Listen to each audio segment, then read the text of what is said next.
Hi, do you like my office space behind me? All my books and my dolls and my desk. You are currently sitting on my bed, but hey, we're friends, right? We're all friends here.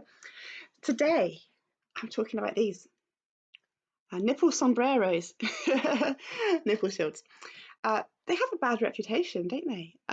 Some people think that if you use a nipple shield, it's going to reduce your milk supply. In some cases, that might happen. Um, but they're not as bad as we think they are. I carry these in my bag. I give them out to mums if they seem, that they need one. And there are some really useful cases where nipple shields make a huge difference.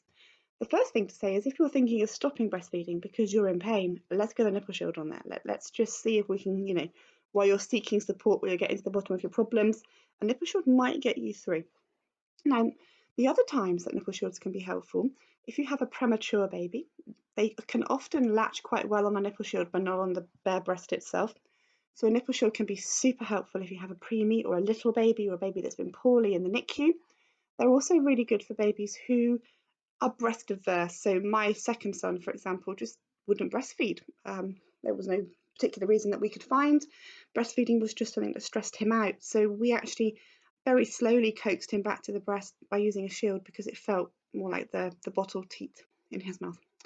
And on a similar note, can be really useful for babies if mum is relactating, rebuilding a milk supply after a gap.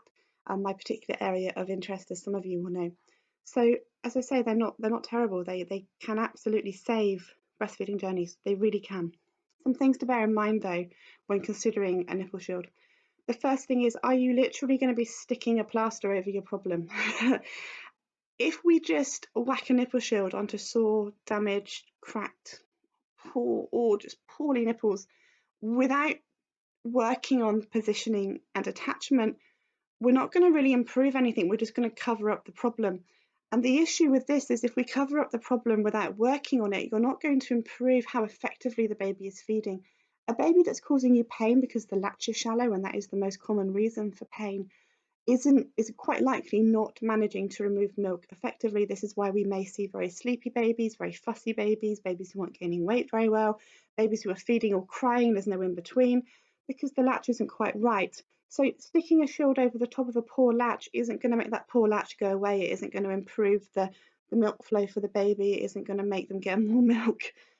We really need to make sure that we're working on positioning and attachment before or as well as using a shield. Please don't just think that's going to solve the problem. It might do, but chances are it's just going to lead you down a path of slow weight gain in a few weeks time, and we don't want that. We really want to avoid you having to deal with that if possible. So make sure you're getting good support for latching if you're using a shield for pain. A really good top tip for if you're using a nipple shield is for the first week or 2 weeks, try and do some expressing after some of the breastfeeds. And this is just in case. So if baby isn't removing milk effectively with the shield, because let's be honest, there is an extra layer they have to work through there, and some babies might struggle with that. Also, if the latch isn't great, as I said, that may be problematic. So some pumping just for 10 minutes after a few feeds every day, just until we know that baby's gaining weight nicely. So getting baby weighed regularly during this time is also a good idea.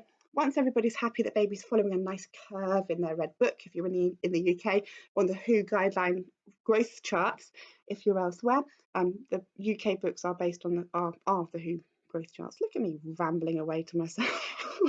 Luckily, I don't have any subscribers yet. If baby's gaining weight, well, we don't really, you can stop that. That's fine. Don't worry about the expressing anymore. This is just to make sure that things are going well in the first week or two when you introduce the shields. The other thing about shields is they might be tricky to wean your baby off of. Often mums will say they don't mind. They just rather have the baby breastfeeding than not at all, and they'll deal with that later. You can wean a baby off nipple shields. That's probably a topic for another video. Perhaps I'll do that next. I'm filming lots in one day, so because I have makeup on now, so I don't wear makeup very often. So I'm like, right, the makeup's on, film all the videos. So yeah, we'll do that in another video, but you can wean them off nipple shields, so don't be kind of put off by that. They can be faffy, of course, but where there's a will, there's usually a way. So nipple shields, friend or foe, bit of both. Definitely a friend with good support though. Thank you for watching. Please drop a like, comment, subscribe, all that stuff, and I will see you in the next video. Bye everybody.